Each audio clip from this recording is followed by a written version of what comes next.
live on YouTube, and listen back on Spotify. This is the World of Football podcast.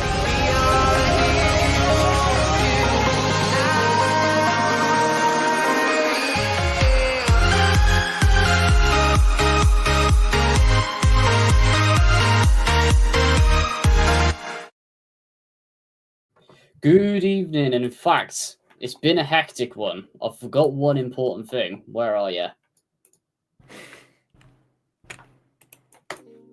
Start again. Good evening, everyone, and welcome back to the World of Football podcast. Listening live on YouTube, watching back on Spotify. Everyone knows the drill. As usual, we're late, but we're fashionably late. Premier League predictions time, isn't it? 1 to 20. We get spoiler alert. Bon appetit, isn't it, guys? Anyway, we're a bit late, so we're going to crack straight on with it. Reece, how you doing, bud? I'm very well, thank you. I've just done one stream already, and I'm here for another. Have some fun doing the predictions. I'm not believing this paper talk about Onana to Inter Milan. But if that's the case, I would be like, well, instead of selling Onana, just swap Onana for Sommer. I'd be like, let's just do it. But I think it's bullshit. But I've got my predictions right here beside me, and I'm good to go. Good to see you, chaps. And Julio's smiling like Tommy Robinson after getting out of prison. So that's quite an interesting one. Well, man's literally had his brain reprogrammed at this point. So we'll be having a good one as well. Absolutely. It's the smile. It's too terrifying. It is. Yeah. As it stands, welcome in, by the way, Doug. Great to see you, bud. Doug, come join us if you want. Yeah. I'm gonna start again. Yes. Currently half time in the Leeds-Everton game. Leeds absolutely ruining Everton at home, and you know what? They've still not had a single shot yet, Everton. How's he doing tonight, Matt? How's Mr. Brain Reprogram doing? I was just trying to see how long I could sit still with the same awkward smile for as long as possible. But it is my fault. We're late. Work overran, but I'm here, and I've been looking forward to this for a few days now, and I'm still sitting here thinking maybe I should have made some changes, but. Well, I've done mine in the nicest respect to you. I know Julio, Nathan's sharing screen in a minute, but just to be generous to you, this is how mine does look, and I'm not going to show you how what I've done, but these are how my streams look like. This is my predictions designed for you. Oh, look at that. Wow. So that is obviously the league table in its entirety, but obviously I've got it for you all the way through. But I'm not telling you your predictions. These ones here. Mm-hmm. I see. I've just used the same color font. But for the font color, obviously, to match the design. Just so you guys don't see, but I might show you at certain points. But you can drop mine and bring yours back up, Nathan. Yeah, of course. I'll of course I gotta keep. Oh, I've just removed mine, the idiot, haven't I? Anyway, restart that. There goes mine. Right, chuck her in. Let's go. Here we go. So, standard procedure, of course. Unfortunately, Doug can't make us tonight, but great to see you in the chat, bud. I've already imported all of Doug's predictions, so thanks for sending me to those Doug's today, mate. To be honest, mine are a bit similar to that. Some very bold and very interesting predictions there, but I'm going to get it out of the way very, very swiftly with my bottom three. Bottom of the league, I've got this lot. Absolute fraudulent that they got 100 points in the championship last year. Do not rate Scott Parker as a manager. It's going to be the fourth club he gets relegated. Style of play just bores and deters and horrifies every team in existence. They got battered at Spurs at the weekend. And Burnley, if you want to stay up, I know your squad's lacking, but get rid of Scott Parker. Do a Bournemouth and sack him after 2-3 games. That's all you're going to do. 19th, gone for Brentford.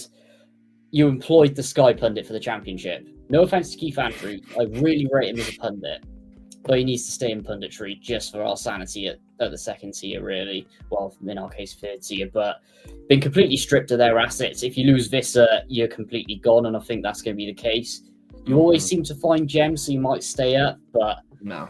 Keith Andrews, man, no chance. And then in 18th, I'm a bit worried about this prediction, and this is a gamble, but when you're losing Cunha and Nuri, I do rate Vita Pereira as a manager, but I do think there's going to be a massive drop-off in second season syndrome of him.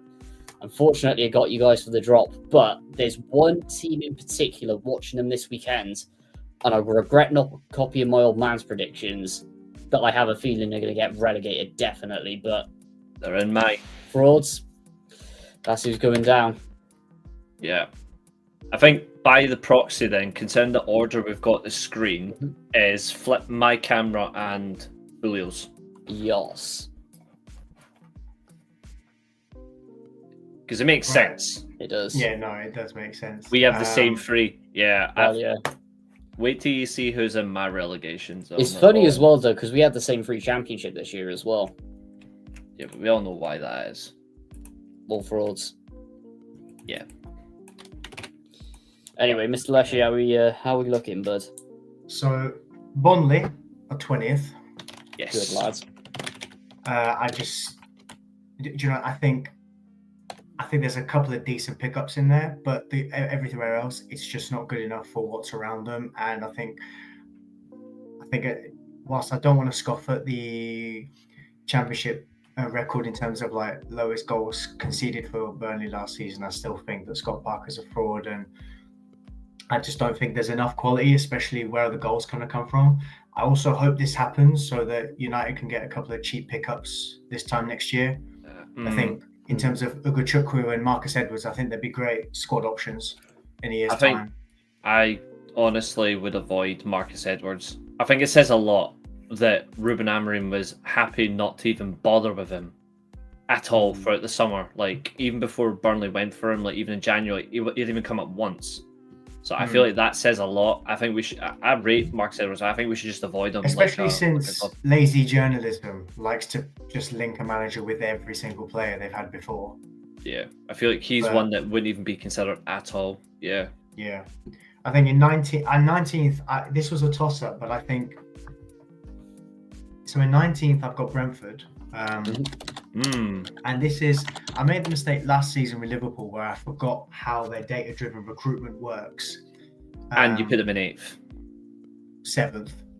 Well, so not 7th, that bad. Well, 7th way to heaven, but you're still going to make the same mistake this year with one club, probably. Maybe. Absolutely. Someone's going to have a polar opposite to what I'm going to predict. I just hope it's Man United, to be honest. But that's never going to happen. I think Brentford have lost a lot. I actually don't mind who they've replaced those players with. I think Norgard leaving for Henderson. I think Kelleher coming in for Flecken. I think those are good signings. I do. He will never let you forget, ever. No, valid. Absolutely valid. I feel like it was weird that, I feel like it's bad that the minute insults you drove at Liverpool, and I was like, I don't know where I'm going to put them. And then they went and annoyingly won the league. Yeah, that's your fault. It's a stinker. Yeah, I don't know if that was worse or the West Ham prediction was worse, because I think I had West Ham in 5th or something. I think how kind I was to Ipswich probably was the biggest backfire. But yeah, you were talking about Norgard being replaced by Henderson.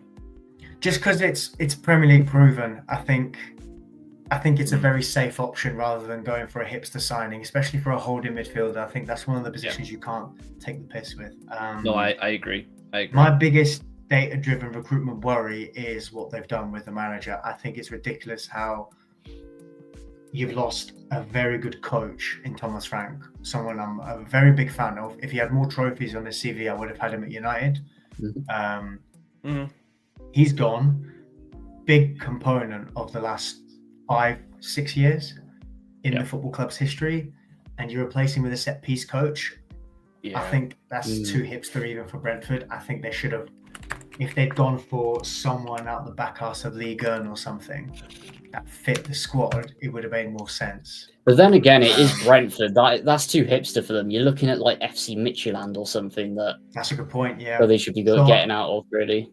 Or at least someone with some kind of pedigree. Yeah. Some kind of top tier pedigree in the sense of in the top 6 or 7 leagues.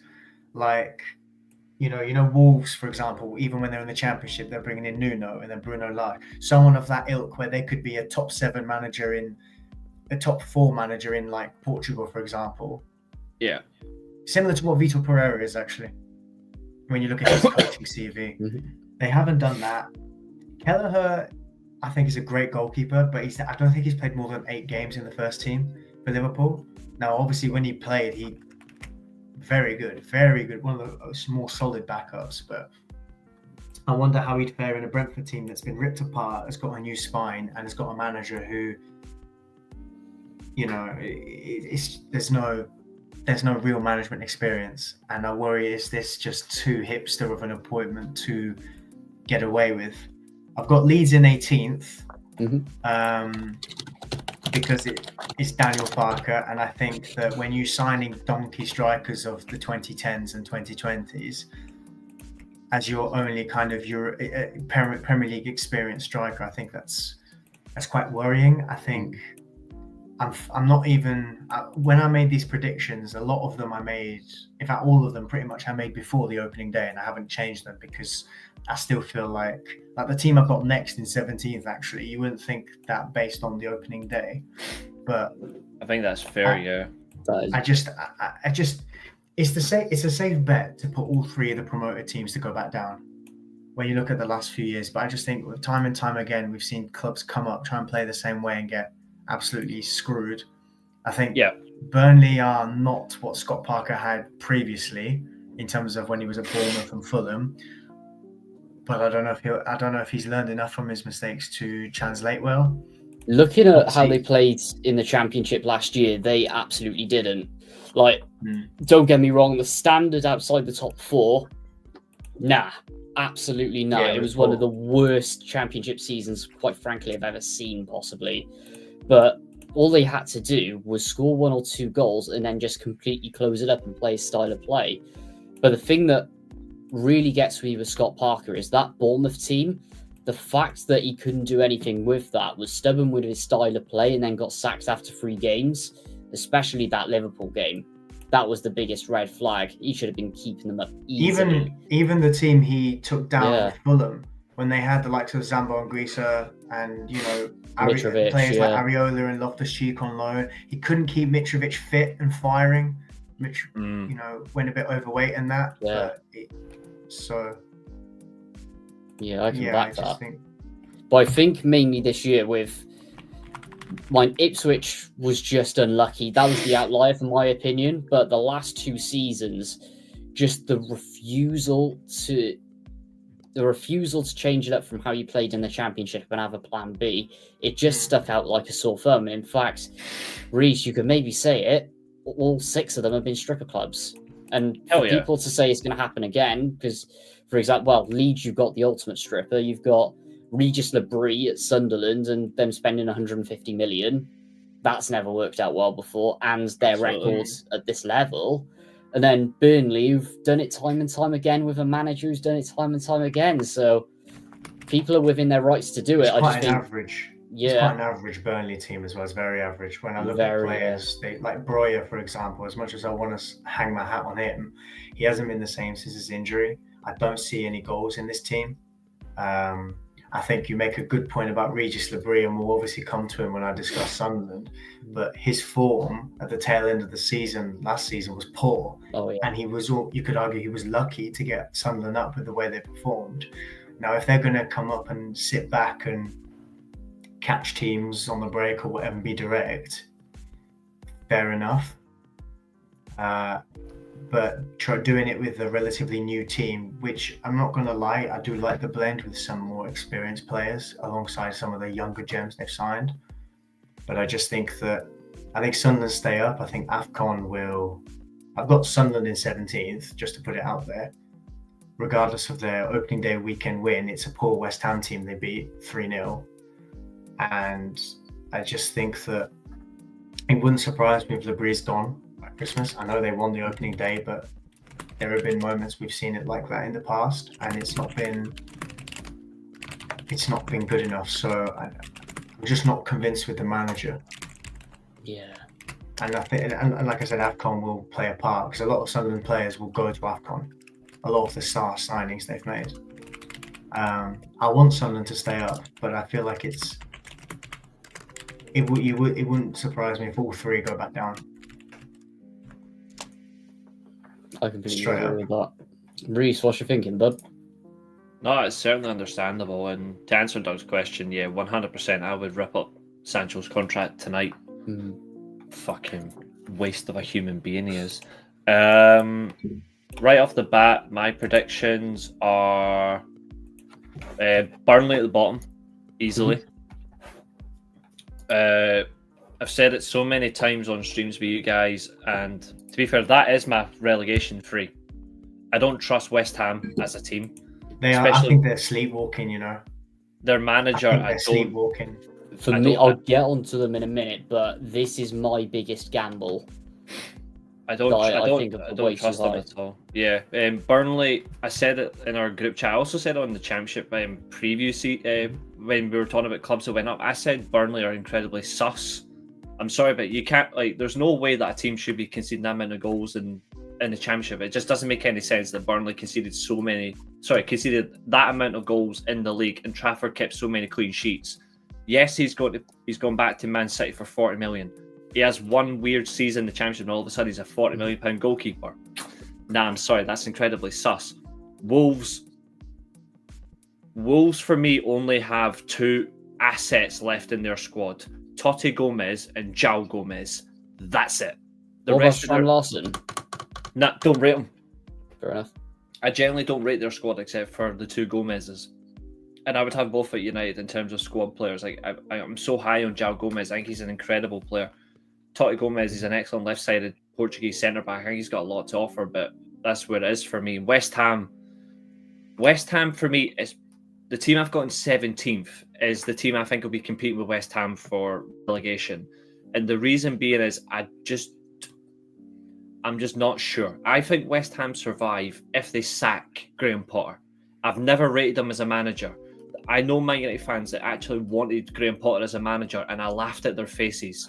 I'm like, you guys epitomise weak mentality, no standards, stupid understanding of football, and should go and watch badminton, because he is a horrible manager. I don't rate him. Can I add to this? Yeah. There were people who I know who consider their opinions quite highly, who would tell me that they would take Potter for 5 years and not win anything if he was good again. And I was like, are you insane?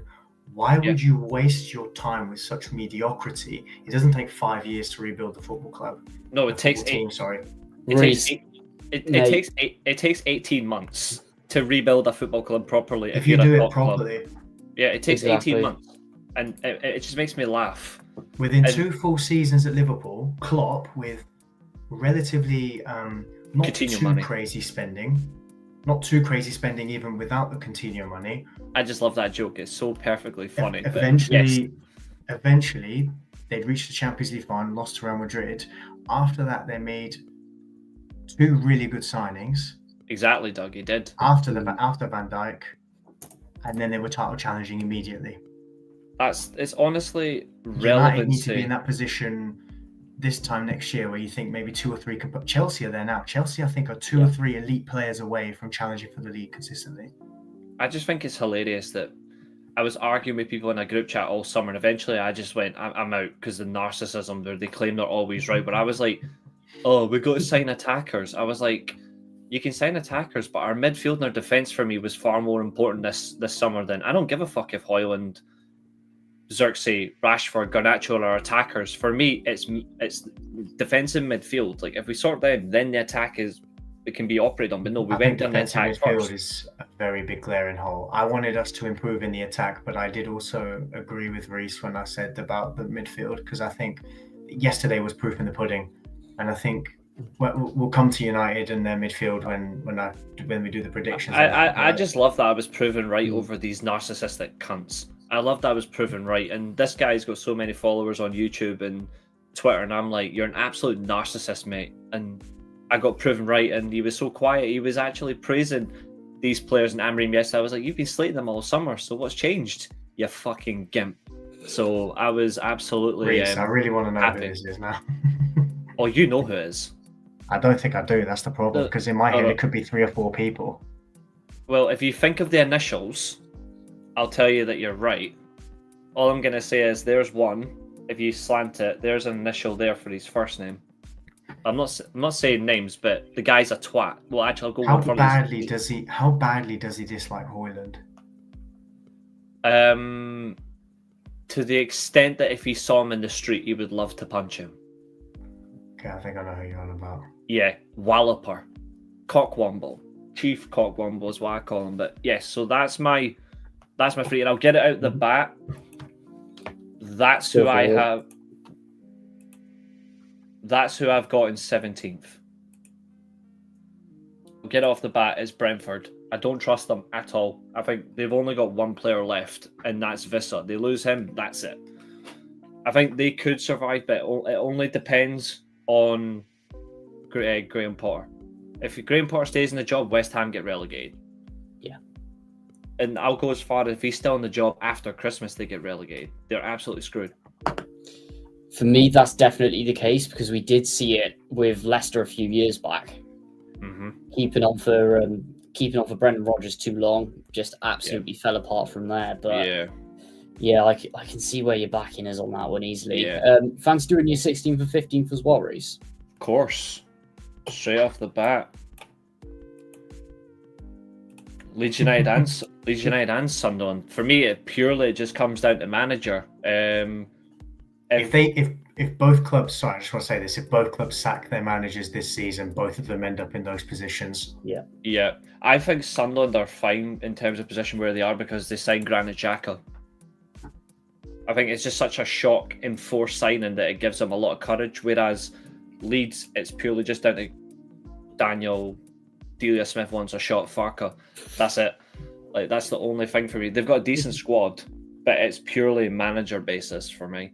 Sunderland have made some excellent signings, like Nordi Mukiele is an excellent defensive signing. I couldn't believe when that was announced. I think that's a brilliant. Even the likes of Alderete. Oh, I didn't. Yeah, I think. When did he sign this deal? Actually, when did he sign? Was it at the end of last season? Yeah, it was after they won the playoffs. I think the fact is they've gave him that back and shows that Sunderland have got a chance of staying up. Mm. I think they've got an interesting way to go. I think they've made some smart moves. They've also signed a striker for what 20. Like they've made some really top moves. So I think Sunderland have got a good chance. Leeds United purely it comes down to like the rest of their recruitment and Farka. But apart from that, yeah. So that's what I've got. So the rest of the season now is where in terms of predictions, where it's going to get funny. Interesting. Julio, mate, your turn. So, like I said prior, I've got Sunderland in 17th. I already touched on Sunderland. I don't really need to touch any more on them. To be honest. I was going to say Sunderland. Then I've got Sunderland 16th, then Leeds 15th. I really want Sunderland to stay up. I really want them to stay up. I think they've got some great players as well, great young players. I want Leeds to stay up for the easy 6 points. I think Sunderland have shown they're serious with how much money they spent, but it's never worked rebuilding a team. But like I said, it's not just young players they've signed. They've signed Mukiele, Xhaka, proven players. Alderete, I think, is an underrated signing as well. 29-year-old, has played at different clubs in top leagues, in the Liga and in Germany. I think he played for Hertha Berlin at one point. Correct.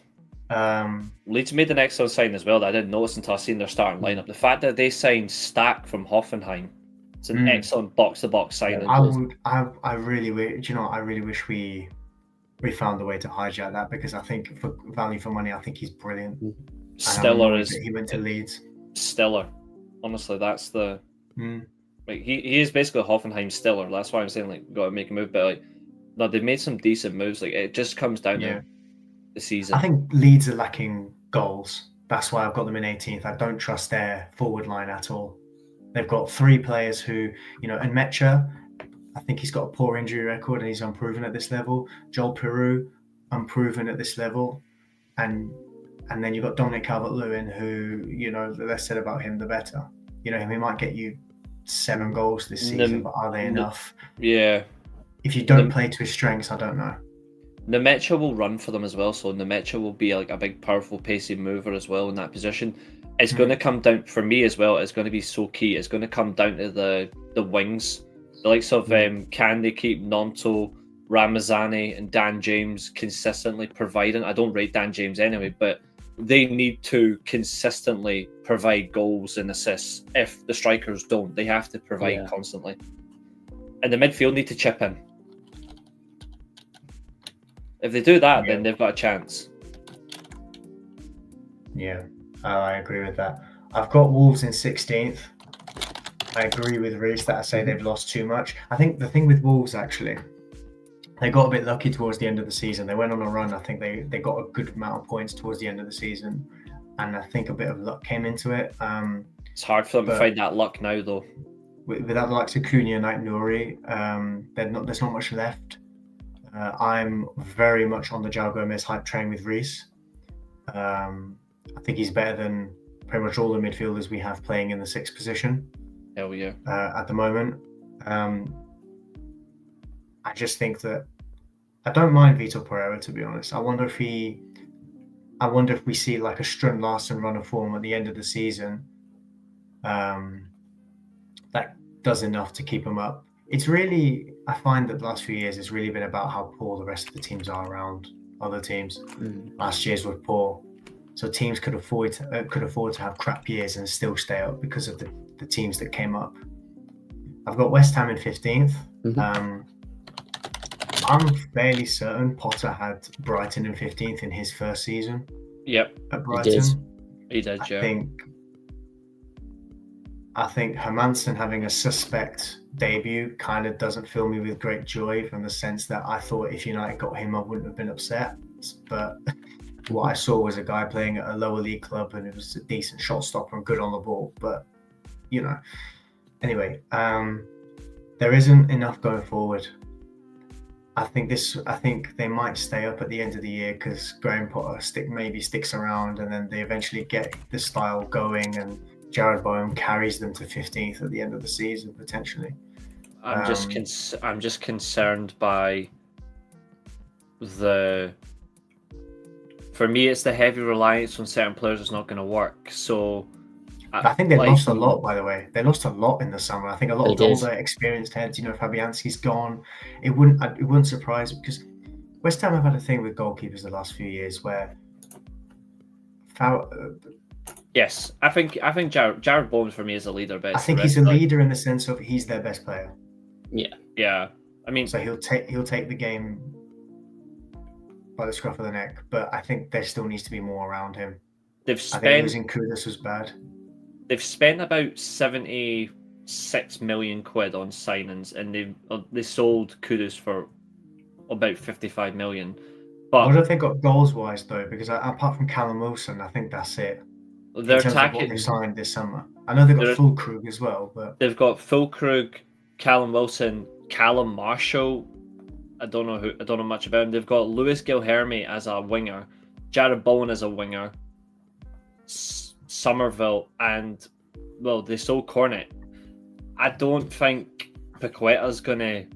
I think he's lost a lot of game time. I think he's gonna struggle heavy, and they have to rely on their defense and keep clean sheets. But I don't rate their defense at all. Like Todibo has been a massive flop for them. Kilman hasn't performed. And also on top of that, why did they sign him permanently after last season? That's a panic buying like mad. Yeah. Mavropanos is a decent centre-back. I do rate him. But they brought in Kyle Walker-Peters. I think Kyle Walker-Peters was a decent signing, but I just think that because of what West Ham are. Yeah, I think Scarles is a good left-back, to be fair. I think he'll replace Emerson easily. The biggest mistake they made, in my opinion, was selling Aguerd to Sociedad. Oh, my God, yeah. I don't know why on earth they sold him. I think they're fucking delusional. I think there is a bit of a mutiny as well. I think they should never have sold him. There's a bit of a mutiny with Edson Alvarez. People aren't sure what's going on with him. I think he's almost. I think that there's someone wants him out, whether it's himself or whether it's the manager, or there's been an argument of some kind. It wouldn't surprise me if Areola ends up back in the first team, like him and Fabianski, the way they rotated for the last few years in half seasons.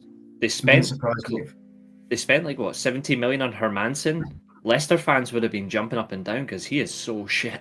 Like he was. And the thing is, he was good in that championship season where pretty much they walked the league, but last season he just completely killed his value because I remember all the Leicester boys saying Manson's a great pickup. This was under Maresca at the time, but he literally, for me, he went from an 18 million keeper to like a 4 million keeper if you're lucky.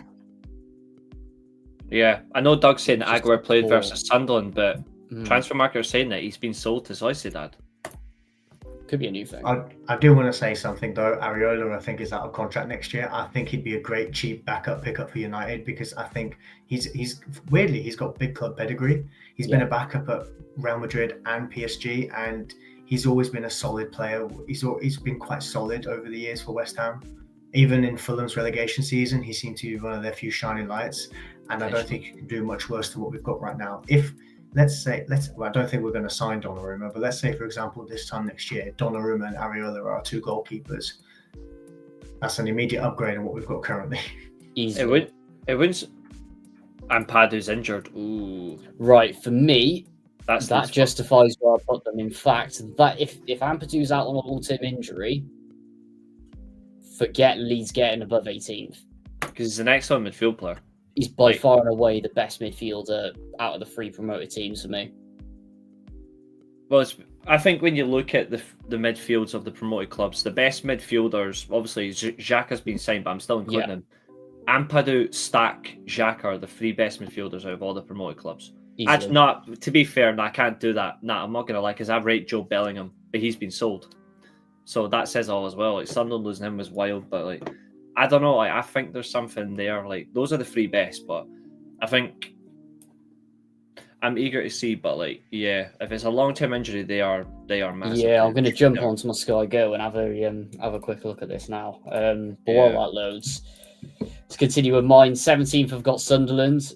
Mm-hmm. Has he actually gone off injured, Doug? Or am I a bit behind? I'm not sure. He's came back on. Thank God for that. Right. That takes my Leeds prediction at the park then. Let me just resize that. Yep, that'll do me nicely. Right then. Yep, Sunderland in 17th. I think Regis Labrie, rate a lot what he did last year. Love the signings as well. Ripped West Ham to shreds, so that filled me with confidence. Only thing that worries me about them is like last season, they're going to run out of steam towards the end. They're going to go on a honking run, and that'll chuck them down in 17th easily.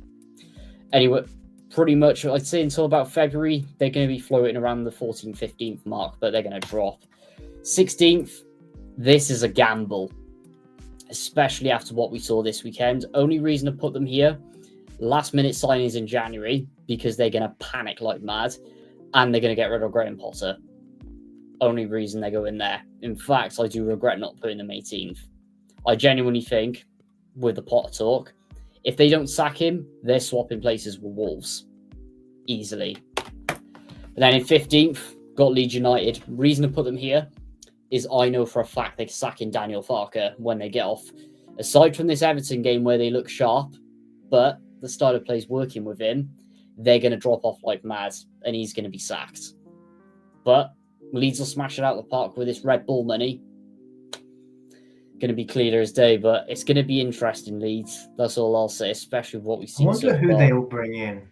Do they stick with the German kind, like Bundesliga kind of vibe with Jesse Marsch and all of those? Nah, definitely not Jesse Marsch. I was he thinking was a fraud. Someone that maybe like Bayer Leverkusen or something used to have. Hasenhüttl. You're thinking of Hutter. No, not Hutter. It's someone else. Well, it's not. I'm thinking mid 2010s. I wonder is it Roger something? Roger Schmidt.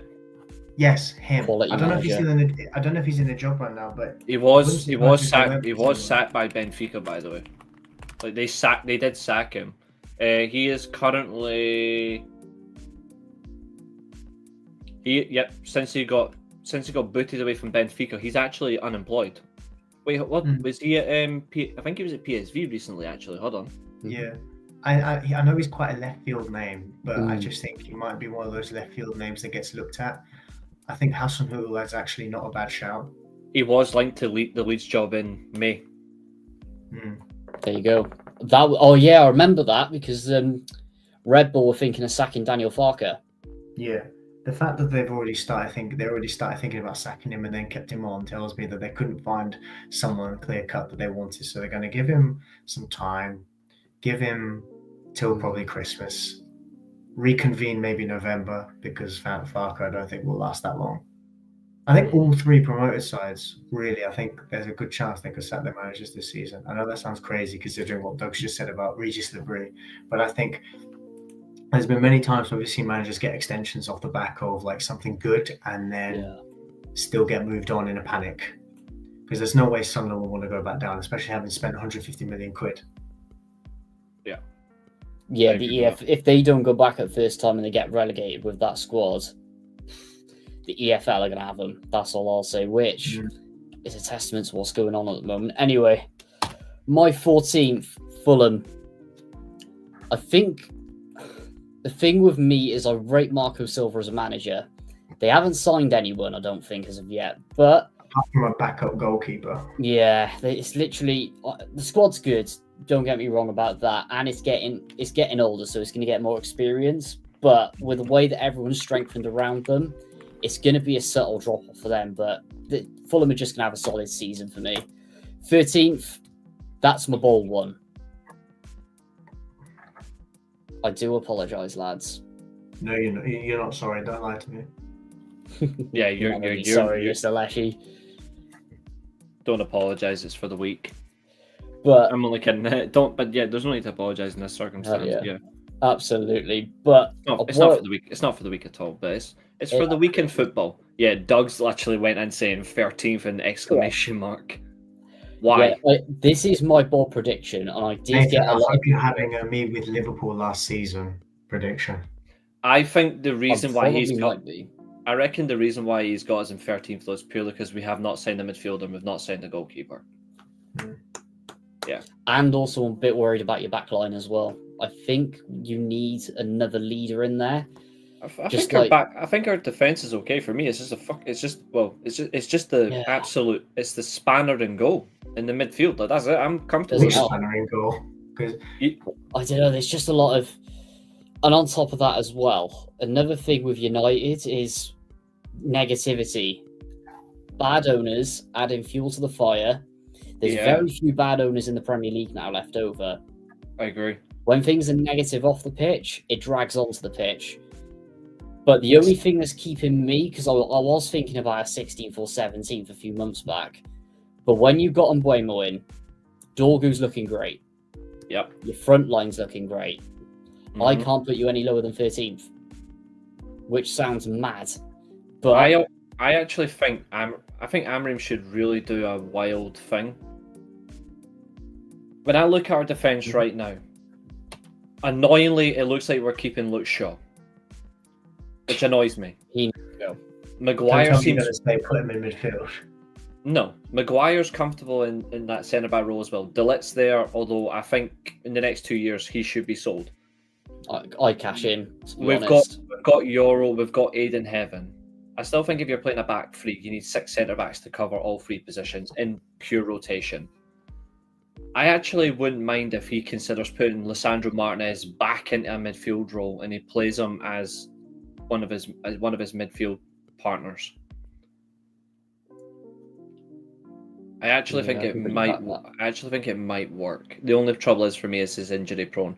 If he gets injured again this season, Lisandro Martinez is on my list to get sacked. Sacked from the squad? Yes, from the squad. Wow. I would honestly just be like, "Nah, you're done. Sell him." If he gets injured once this season, he's out for more than 10, 15 games. Sell him. That's fair enough. Because I'm at that. I love Martinez, but I'm at that point where sentimentality doesn't exist. That's a good point from Doug. I would probably bring maybe someone in to pair up with him. Otherwise, there's no point. I've said it so many times. In terms of who I would sign, I would take Nkapi from Leverkusen. Good shout. Nkapi from Leverkusen is who I would bring in to replace Martinez in defence. I know Braithwaite is a possibility as well. If we go down an English centre-back route and we go for Braithwaite, fine. But I would rather Nkapi. But De Ligt was the best player on the pitch yesterday. It was between him and Cunha. I'm going to say now, controversially, the worst player on the pitch yesterday was Bruno Fernandes. I don't think it's that controversial, to be honest. Yeah, he was fucking dreadful. Like, I think I'm in a group chat with Doug as well, like a Facebook group chat. Friend Dan, who's also a subscriber on our both our channels, I actually think he's right. We'll regret not selling Fernandes this summer. I think we already do, to be honest. I think he was so bad yesterday. Bruno Fernandes and the intangibles that come with him. His team. I love these. I'm loving these slander names. Like there's people are calling him like Gok Lesnar and all that. I called him Gok Wan. Oh my god! Honestly, I can't wait to get to Arsenal. I quoted like a tweet about like Arsenal yesterday, and I was calling him like Yok Wan and all that shit. I burst out laughing. I've seen Yok Tua instead of Hot Tua. Yeah, that one's peak. I was pissed myself, but like, see, honestly, like, I think yesterday when you look at our three best performing players yesterday, in my opinion, Emblemo and he goes down to fourth just by the fact that Dorgu was excellent. But like, for me, our best three players yesterday was Dorgu, De Ligt, and Cunha. In any order, but like, and then it's Emblemo.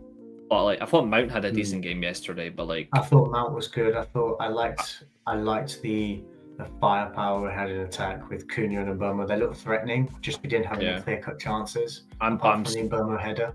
Yeah, but I know a lot of people get so upset about, you can't criticize Fernandes. Well, like, he's probably my favorite player at the club, but I'm saying yesterday he was the worst player on the pitch, and if we sell him, I wouldn't bat an eyelash. To be honest, I'm not surprised. I think the money would have gone a long way. I think if you're going to get a backup 10, I would have loved it if we got Eze, because he offers something different to Cunha and Mbeumo, and having those three rotate in the 2-10 roles, I think would be brilliant. Well, he's clearly playing as our number 8 now, so I would have sold him and signed 2 central midfielders, and I would have signed a goalkeeper. Yeah, we kept him. I think Bruno's output and what he offers to the team, I think you replace in the aggregate. This one thing, I think I said it at the end of the season to you guys. You sell Bruno Fernandes for £100 million, add that to the budget, you bring in Cunha and Mbeumo, obviously they've signed Sesko, and then you bring in Wharton or Baleba or something.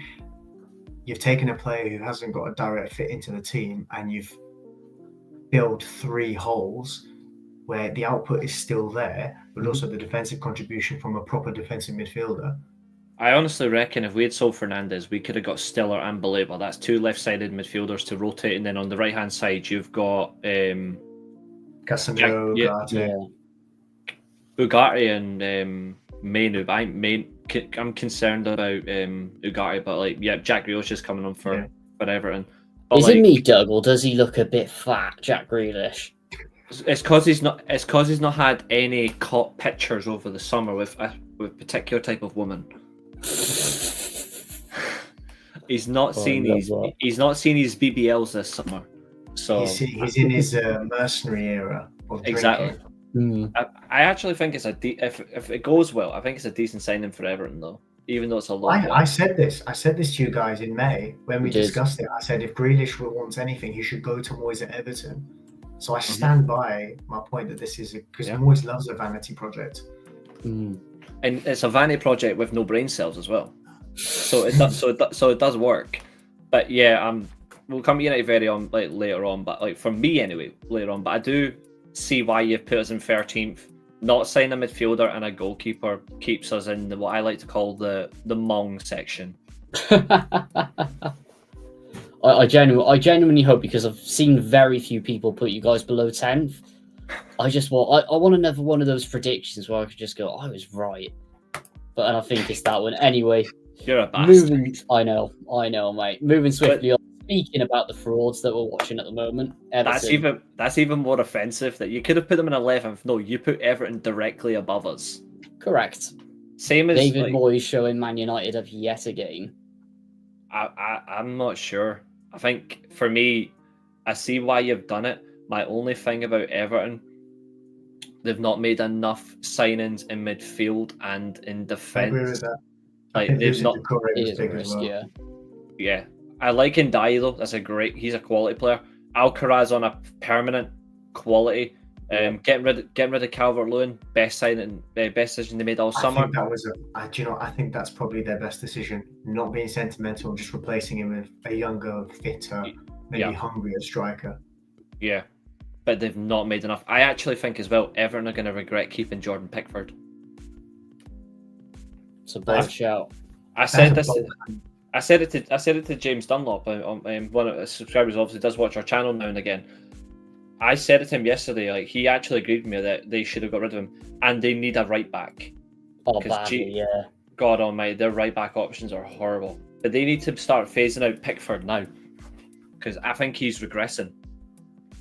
I mean, he is getting on a little bit, isn't he? And yeah, maybe get like a young signing in, bed him in. But I just rate this Everton side, and to be honest, Iliman Ndiaye, I think he is going to sort of carry him up to 12th, if I'm honest. And Moyes really rate him as a manager. We're going to see a bit of Moyes Everton ball from from when he was in the late 2000s. He's going to operate with 310s who operate a little bit differently. You know, he's going to give Grealish freedom in the middle. You've got, I think Jack Harrison's still there, isn't he? Yeah, no, he's at Leeds, mate. Alcaraz. They're going to be fluid. Yeah. You've got your Osmonds, your Pinars, you know, your Morales is that kind of thing. I know Morales was early 2010s, but you understand the point I'm making, and I really like the look of it. I think I do agree they need more in the midfield and in defence as well, but I just think that I still don't understand it. Even though he's a decent player, I still don't understand the Dewsbury Hall signing. Nemecha, but he'll come up. Brendan Addison also. Okay, Brendan Addison actually replaced Nanto as well before Grealish came on for Irog Bunam. I think he's a decent player actually. He did get booked though, so that does make sense. But I just don't understand the call, you know. I'm not sure. That's fair. Anyway, Julio, what's your 14th to 12th, bud? Before I go on to that, I just want to say, because I was just looking at the fact that we got we got the promoted sides and that, and I'm just thinking that this weekend, obviously, what you're looking at, especially with the Sunderland game, is that this always happens where you play newly promoted sides away from home at their ground early on. It's always like they've got this new promoted bounce, and they look really good. Oh my god, yeah. I hate to put in the worst way. Right, I wanted to look at the starting lineups for both teams. Mm-hmm. So Leeds started in a 4-1-4-1, and Padu and then Stack and Tanaka played behind Pirlo, right? Dewsbury Hall played as a number 10 in the 4-2-3-1 to start the match. And the fact that James Garner started left back is terrifying. I think, they rocked up to this game with no fullbacks. It's generally terrifying. Yeah, Everton needs to get a sign in that. Yeah, they need to sign fullbacks. But yeah, what I was just trying to say is the fact that there's always the newly promoted the bounce for these teams. I think it's always, if these sides can sustain it from like game week 10 onwards, I think that's where we really see where they're at. Definitely. So in 14th, I've got Palace. Obviously a mix between European football in case they go far, but also the likes of Eze, Guehi, all being linked with moves away. I think they've done well to keep Mateta, but I think big clubs were stupid not to sign Mateta, especially if you're Arsenal and you're going to play Stoke City set piece ball like last season. Why did you sign Gyökeres? You should have signed Mateta. He would have been way better for your team, the way you want to link up play, but with more physical presence up front. I think that's quite telling. I think Wharton, I really hope United go in for him if they can, but I don't think it happens, unfortunately, just because of Palace in the space of a week go from winning the Community Shield to losing potentially Eze to Spurs, Guehi to Liverpool, and Wharton to United. I think it's a bit crazy. In 13th, I've got Fulham. I think the only reason I put them up there is because I think they will sign one or two more players.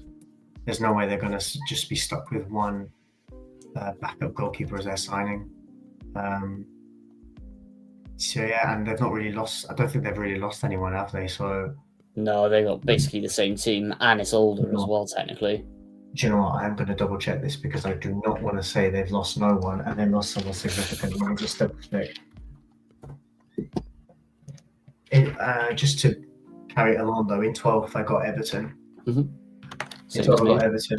Yeah, the exact same reasons. I think I like Moyes, but they still need more to do. I think the transition into the new stadium will be very telling as well. But I just think that with some of the players they've brought in, I don't think they can. I think they can do well, to be honest. But one advice I will give to Everton. They've lost colour.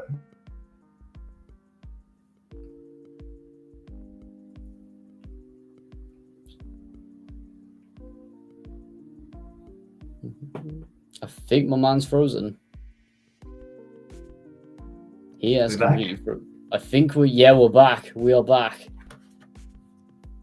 I don't know what happened there. Yeah, Fulham lost Carlos Vinicius and Willian in the summer, so they've lost basically a couple of squad options. And yeah, like I was saying about Everton, I don't know where it got off for me, but I just think that, I think Moyes will keep them steady. He'll stable the ship for another year. They're obviously going into the new stadium. I think he's probably the best guy to take them into the new stadium. So I'm really interested in seeing what Moyes does with 3 10s behind the striker. I really am. I still maintain Dominic Calvert-Lewin leaving was the best thing they did. I was worried they would get sentimental and keep him. That's brilliant.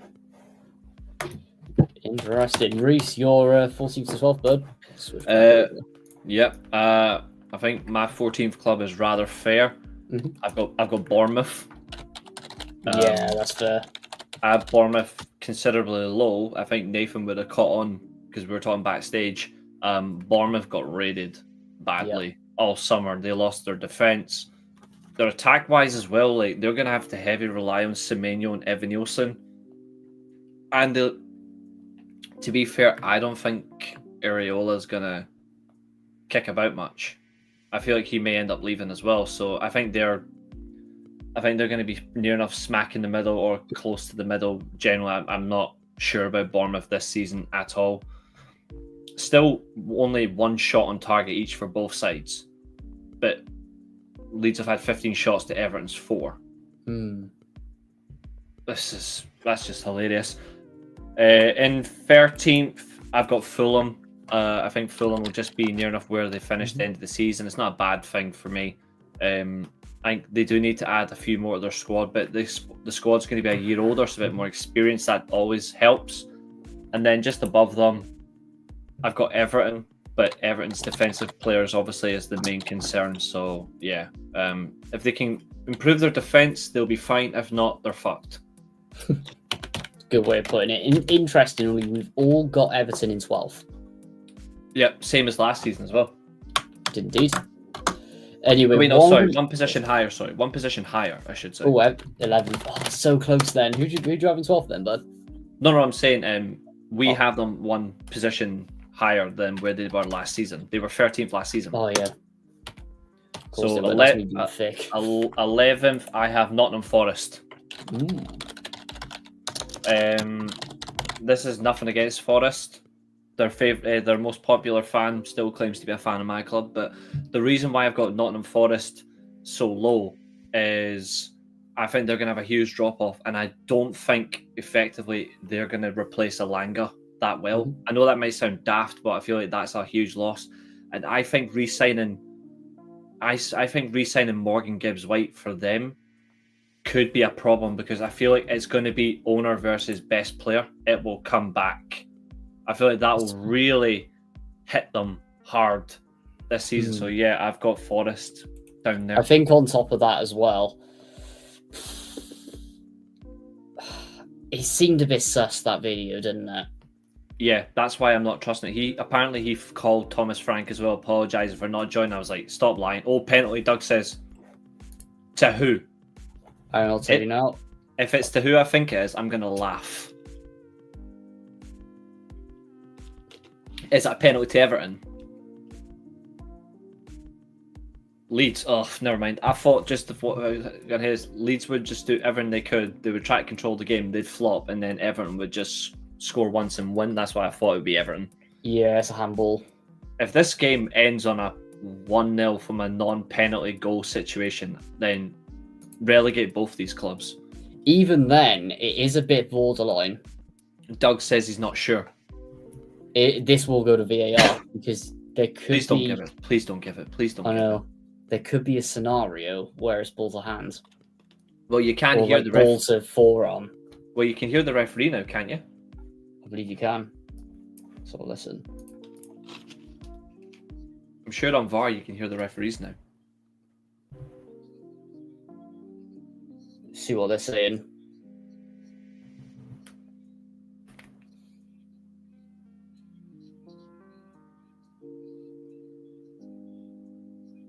Here we go. Yep.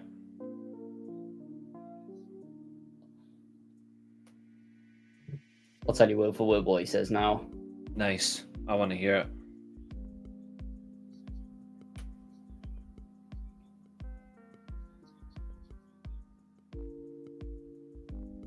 He's about to give it. Yeah. He's giving it. I wonder who's going to take it. Mm-hmm. Here we go. Explanation. Explanation. Sheep on the field. Give me some Yorkshire puddings. Love it.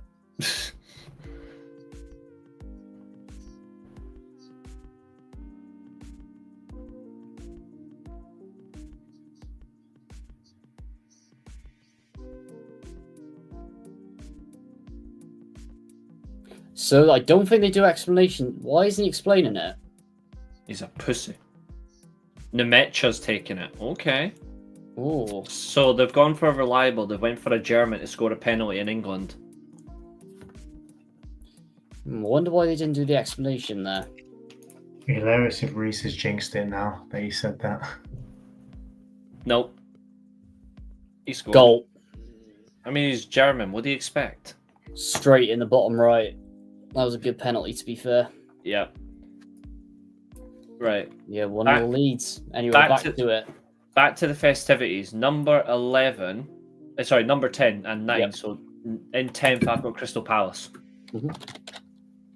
I feel like retaining Eze, they've got a decent squad. Glasner's got momentum with a trophy and a dish table.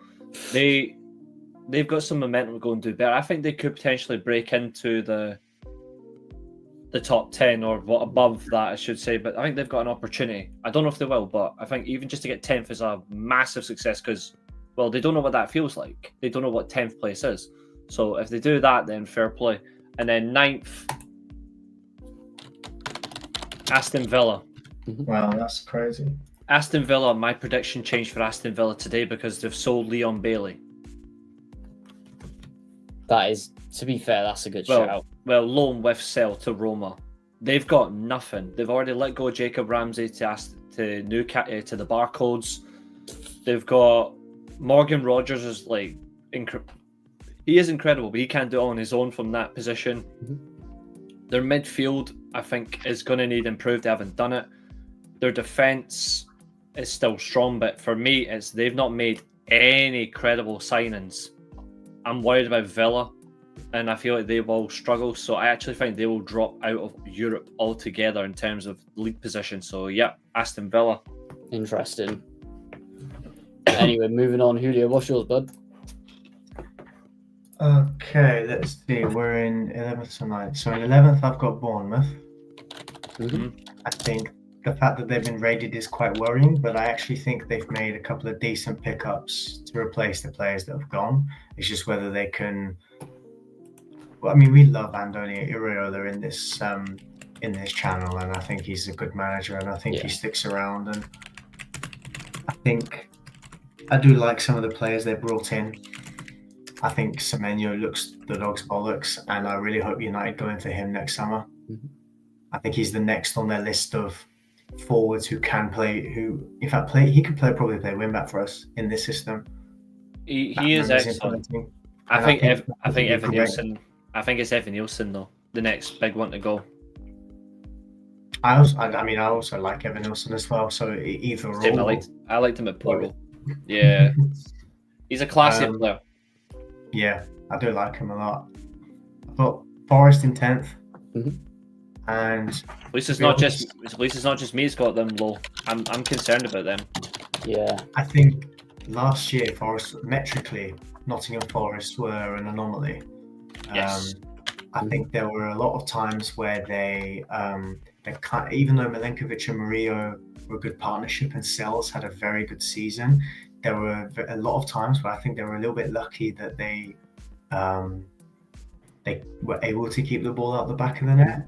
I think the fact that they proved that they couldn't sit back and hit teams directly on the counter all season. They had a bad run of form towards the end of the season. And I worry with European football as well, I worry that kind of bad momentum can find a way to carry into this season. Now, I would like Nuno to do well because when Reece called him a posh ramp manager a year ago, I said, well, I think they should keep him. And it's just funny if Reece was wrong for a change.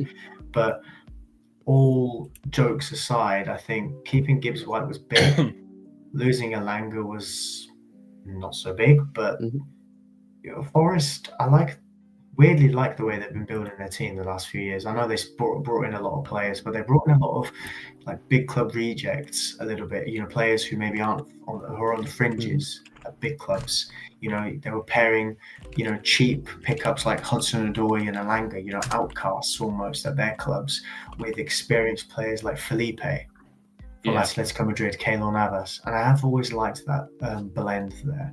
I would have him tomorrow, but he's retired. The point is that these like metrics, the fact that they got as high as they did for a majority of the season, obviously Chris Wood had to have a 20-goal season. I'm not expecting Chris Wood to. The fact that he's scored twice already is actually interesting, though. I still think the biggest concern, I think we'll agree, is their owner. Yeah. Like the way he behaved. He finds a way to mess this up as well by sacking Nuno because he doesn't like something. But I just think that don't be surprised to see a Forest fall off. I just wonder how much of a fall off, to be honest. I agree. In 9th, I've got Brighton. A couple of decent young pickups. But to be honest, I think they're one of the more dead set teams for 9th. I could be wrong, but I just think that I think they losing João Pedro was kind of big because João Pedro was excellent. I was surprised they got rid of Adingra as well. Actually, I was very surprised at that deal. That one shocked me. To Bournemouth as well. I would also thought, because obviously a couple of years ago, Estepinian I thought was a surprise seeing him leave, but he was. It just felt like he wasn't the first choice anymore for a good while. Yeah. So that was quite understandable, but I think losing João Pedro wasn't as big of a deal as maybe it could have been, just because of the fact that they brought it. They had Jorginho Rutter, and I think he might go up another level this year. So I think they've got enough to maintain a top 10 finish. And Hörsler is incredible. I mean, I think Hörsler's good. I really like Hörsler, and I'm really intrigued to see how his career pans out, especially after Brighton, whether he takes a big job or in England or somewhere else. But I agree, 100%. Yeah, those are mine. Nice. Anyway, running through mine. 11th, we've got Crystal Palace. They practically live in 11th at this point. The only thing that I think it'll benefit them a bit more, they've gone in the Conference League, to be honest. Really? 50-50? Yeah, I just... Right? No, wait. I'm talking about... they're 50-50. They must be insane. He's the best manager they've had in years. And there's that. He's the best manager, in my opinion, they've had in years. Yeah. Especially after Zazervi as well. Yeah, fuck that guy. Yeah, absolutely. Anyway, 10th place. Go for Thanks, Bournemouth. Thanks, Roisin. See you later. Nice one. Yeah, this is a bit of a gamble considering what they've lost, but Iraola as a manager, he's just incredible. They just need to make sure they don't run out of steam like they did last season. Otherwise, they would have been a Champions League man, but I think 10th's a good spot for him, to be honest. 9th position, another big gamble, Tottenham. I think for me with this one, I love Thomas Frank as a manager. He's going to propel them right back up, but I just think it is a transitional season where they got to go into his systems. They're losing Heung-min Son. Kudus is a great pickup for me, but I just think with the way that squad is, it's going to take them time. And I think 9th is going to be a bit of a sensible move for them for the time being. But interesting. I think they may win a major trophy. I don't know whether that's the League Cup or if that's the FA Cup, but I think Tottenham are doing something to get them back in Europe. That's going to be their focus this year. Anyway, what I'm going to do is I'm going to go 8th, 7th, and 6th, and then we're going to smash out our top 5. So in my 8th position, this is another gamble. We've got Nottingham Forest. I do like their squad depth. I like what they've done. Great front line, and it really worked well against Sunderland. Only thing that keeps them out of pretty much the top 7 and actually regressing from last season is Europe. It'd be interesting to see how they get on in the Europa League, and I think they're actually going to do quite well, to be honest, considering how well Nuno's done with Wolves in Europe. So, yeah, I think it's going to be good for them. They'll have another solid season for me. Moving on, 7th, we've gone Brighton. Hutzler, unbelievable manager. That's all I'll say. And De Super looks like one of the biggest hipster signings I've ever seen. However, he looks class on his day. They've got an in general class squad, and like, what is it? James Milner and Danny Welbeck's like equal to something like 78 in human years, which is absolutely absurd for this level. But yeah, Brighton, they're going to do bits again for me and actually get back in the Conference League. And then in 6th place, I've gone Villa. Now dropping really down out of the Champions League. That's going to pay off for them. But I do actually think they're going to win the Villa in the Europa League or Conference League. I think they're Europa League, aren't they? They're in the Europa League because Palace they failed in their demotion, which is ridiculous. I mean, that's a story for another video, isn't it? We could do literally 3 hours on that, mate. It's still scandalous, that, yeah. Oh, it is. The fact that Forest were allowed in as well was crazy, but I think it's unfair, but it's a little bit stupid and dodgy. You know, when you look at Texter's business deals with Marinakis, when you look at how frequently they are, that's quite worrying that Texter caused that for Palace. And then obviously, I think Palace was stupid to have not done their due diligence, because Texter he's a businessman, he's not a football man. Parish and the rest of the board should have been all over this. If they've not met the demands, if they've not met the deadline, that's on them. I know it's unfair, but you've got to take accountability. If you were stupid enough to let this happen on your watch, rules. You deserve this. The game is the game. The rules are the rules. Exactly. Yeah, 100%. that's understandable. But moving back to Villa, they've got the Europa League specialist, and they're in the Europa League. So for me, that only means one thing. I think they'll buy more now as well. Now that Watkins and Martinez have stayed, and they've sold Ramsey and Bailey's going for PSR. Obviously, they brought in Gesand. I think they were in talks with Asensio, who didn't end up going Fenerbahce. And they're looking to get him on cut price. I think bringing him back would be brilliant. So I think now they're in a position where they can buy players. If they buy players, they've got a chance. That's why I've got them so low, is because they were just screwed by their squad getting chipped away. I can back that, but I'm going to call it now. I think they're winning the Europa League anyway. So, yeah, that's my up to 6. So, we've got our last couple anyway. Julio, yours. So, in 8th, I've got Newcastle United. You're in European football and you're being rejected by everyone and their mum. So, it's not looking good for you at the minute. Football Tinder has gone badly for Newcastle. Exactly. Why the fuck is Man United going after Costa? I swear, the fact that if they get him so cheap and we had to go like 60 million for Costa, I will genuinely be annoyed. Especially after they've already paid, 50, 60 for Osimhen as well? Yeah. That's insane, actually. In 7th, I've got Spurs. I think Spurs they won't be as crazy and lunatic ball as they were under Ange. I think they'll shore things up. I think Frank is an excellent coach. Yeah. I think tactically he's so good and he's so adaptable, which is why I think he's actually a good fit for Spurs, in the fact that Levy wants to spend money but not spend money, but spend money but not spend money. So I think he's a very good pickup. Part of me would hope Spurs win a trophy, so Frank gets over the line of that. And it gives him a bit more credibility, to be fair, as well, because technically he is a one-club man. I know he's done an incredible job at Brentford, from transitioning from pretty much a League One team coming into the Championship and following on from what Dean Smith did and making them into a really established up there Premier League team. That is something. With careful buys as well. Very careful buys as well. And technically a slow build as well. But I think we'll see more about what he's about, because Thomas Frank's the manager who uses what he's got rather than complains about what he has or hasn't got. I know he said last week he needs more reinforcements, but everyone could see that. And I think he's very much a manager where he's not going to have that data-driven recruitment above him. He's going to have different scouts, different things. It's not going to be as good, the recruitment, as it was at Brentford, but he's going to use what he has, and we're going to see really what he's about and how adaptable he is. In 6th, I've got United.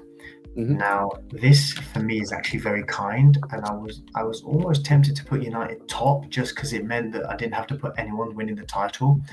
And you'd all know I wasn't serious with that prediction.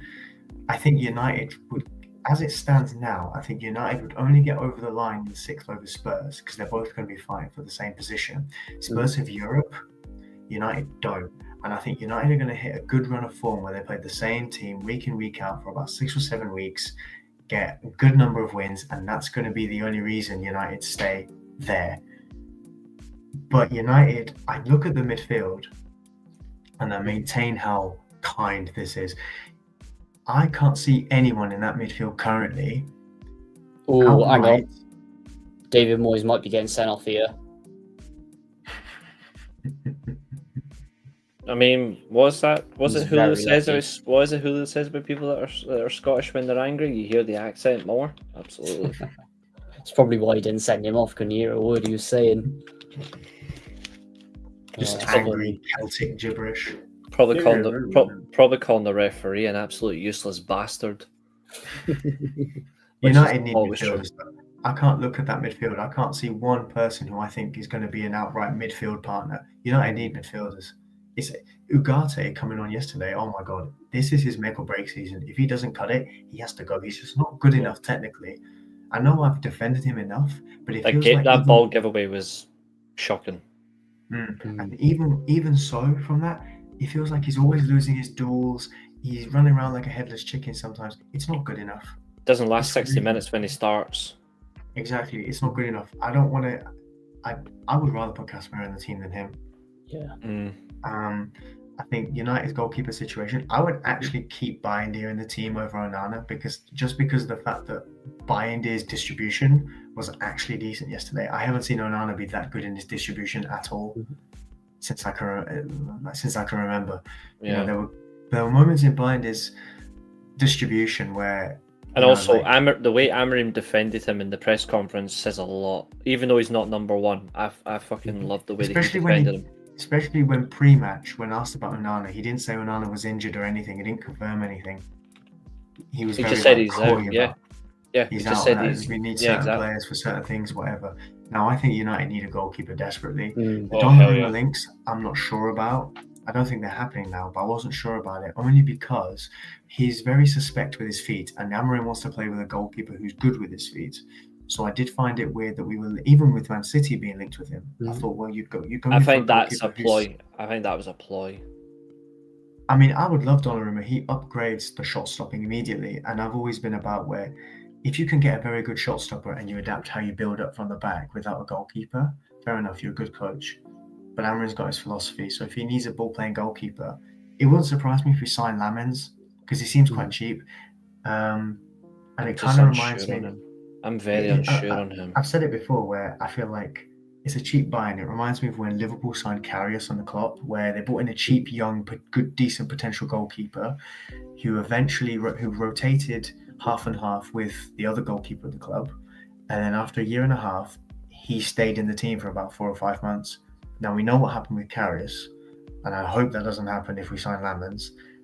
But he was a mainstay in that Liverpool team for a few months, even with Van Dijk in front of him.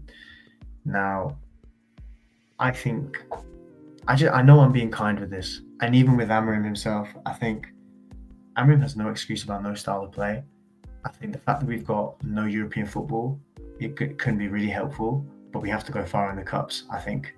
I think we've seen style of play already, weirdly enough. Yesterday was a crazy improvement, but I think this season, if we don't get midfielders, we're going to see some crazy basketball games. Yeah. No, I agree with that. I think the back line we're fine. I think Wing backs we're okay with. I think it's the midfield and the goalkeeper we need reinforcements now. I'm still surprised we signed Sesko for that kind of money, but he needs to be carefully embedded into this team. I agree. Anyway, Reece, up to you, man. For me, 8th. I hate them. They suck as a football team. Newcastle. Barcodes. Yeah. Plain and simple, and I'll be consistent with Newcastle the way I am with life. Newcastle should be erased from it. They are an expensive rejection club, and it's even funnier to see them in such a situation. And people are going to laugh up. I'm going to say this as well. Eddie Howe will not last as Newcastle manager. That's bold. I have a worrying feeling that's going to be the case. I fear that maybe the Saudi ownership look at this and go, we're going to go for someone who probably has more pull. Similar to when City sacked Mark Hughes and brought in Mancini, someone with European pedigree in leagues. I think, to be honest, I'll say this now. It doesn't matter who they bring in as a manager in terms of pedigree. They could bring in Antonio Conte, for example, from Napoli. They're still not getting anyone exciting. The reason being is Newcastle is a shithole. Like, who honestly wants to be in Newcastle? No one. Like, you go there for a night out. There's nothing exciting about Newcastle. If you look, I asked this the other day actually on the podcast, and Doug was there, and you can even answer this in the group chat. The live chat. It was me and and Carl on the podcast, and I said, "Interesting take." That's a good call. I don't think it'll be Tuchel, but I do agree with Eddie Howe going one way or the other. I said to Carl on Saturday, name me 5 things other than the fans or the money that makes Newcastle attractive, and there's nothing. As a football club, there's nothing there. And I look at their attack. Isak will be a Liverpool player after Liverpool smash them in the league. Liverpool are going to tear Newcastle apart, and then to make it funnier, they're going to send Isak on the same day. That'll be hilarious. He will be, well, mark my words, he will be a Liverpool player. The way it's going, I do not see it not happening now. Like, it's just funny. I will add one thing further with Newcastle. I think they lose the first time we are Derby as well. Please, I need that. I need that expensive humbling for absolute enjoyment. I'll tell you another thing as well. See, when it comes to Newcastle's squad, Tonali is going to get bored and want out as well. Yeah. I can honestly see it happening. I think he's had enough.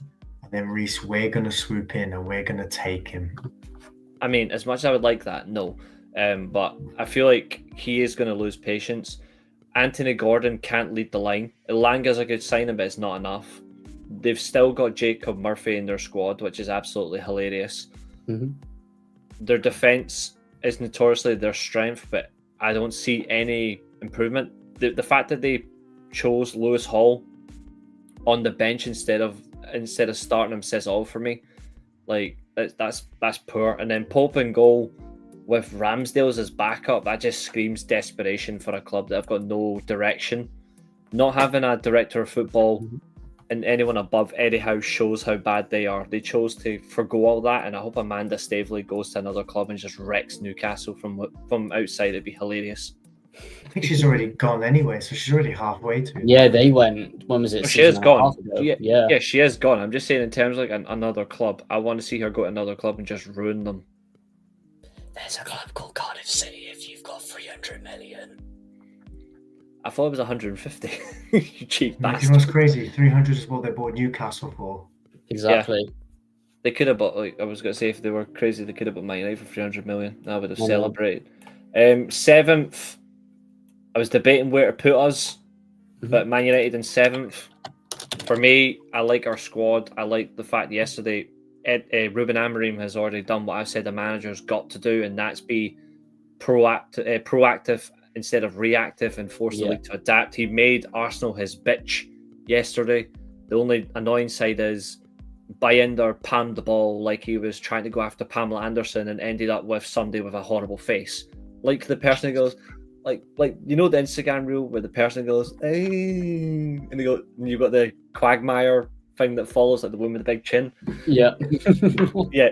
that is what Binder was got in terms of his attraction. He went for Pamela Anderson and he ended up with the Quagmire human alike. That's So what he good. got. And I think midfield, we need 3 of them. I'm not even going to budge on that. We need 3 new midfielders and we need a goalkeeper. I think we can get to Europe anyway. I think we might get quarterfinals. Oh, Derek Adams has been sacked. Interesting. That's a very bold and sharp move by the new owners. They are. Yes. They're very intriguing. I think Brutal.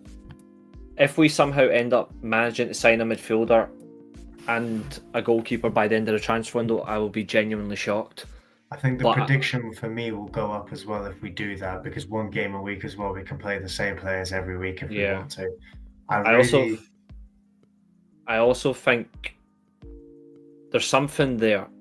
I listen to this guy more than Romano. I think there's something else behind the scenes when it comes to Baleba. And I know Ornstein shut it down, and I take his word seriously, but I feel like I don't think we'll sign him, but I feel like we might see Mighty make something concrete for Baleba for next summer.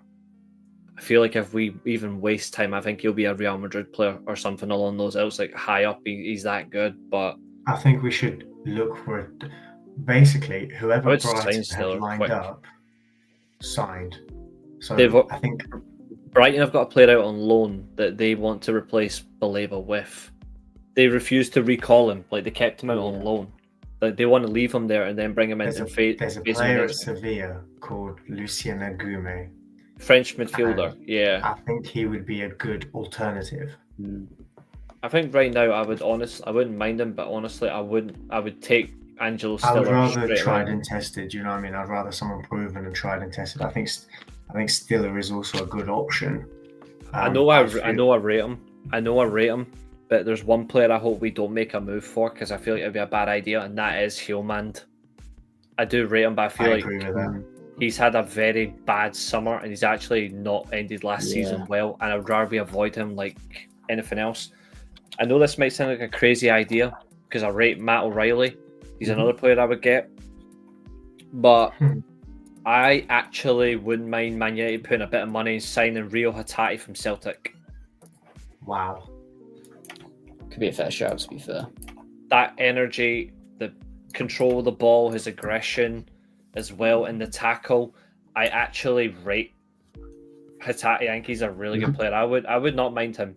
He wouldn't be a star. I don't think he'd be a guaranteed starter, but everything that Ugarte can do, Hatate does that anyway, and he can strike a ball, and he's a better passer. And he runs for days. That's what I love about Asian players, is the tank that they've got on them, like the energy. Yeah. It's crazy. And next summer as well, like next season as well, like if we get our midfielders and we get a goal. We sell Bruno next summer. I don't think there's 2 ways about it. I think Bruno goes next summer. Whether we can get the same kind of money we were offered this summer, I don't know. I would bloody hope we could, but that would be instrumental. For me, next summer, I want to see, because I think he'll still be here. Next season, I want Onana, Binder, Luke Shaw, Fernandez, Dalot, all gone. Even Dalot? Wow, okay. Wow. He still shouldn't be here regardless. I don't think he's that good. I don't know why he's still here. I think it's bloody strange. But I want midfielder signed next summer. I definitely want a goalkeeper. And honestly, I sign him all the time in career mode. I think it's just a FIFA thing, but I would like United to make a statement move from PSG. I would really like to see Man United sign Lee King-yen. I really like him as another left-sided attacking midfielder, and I feel like it would add an extra little bit of power to our midfield. Obviously, because United didn't sign a midfielder,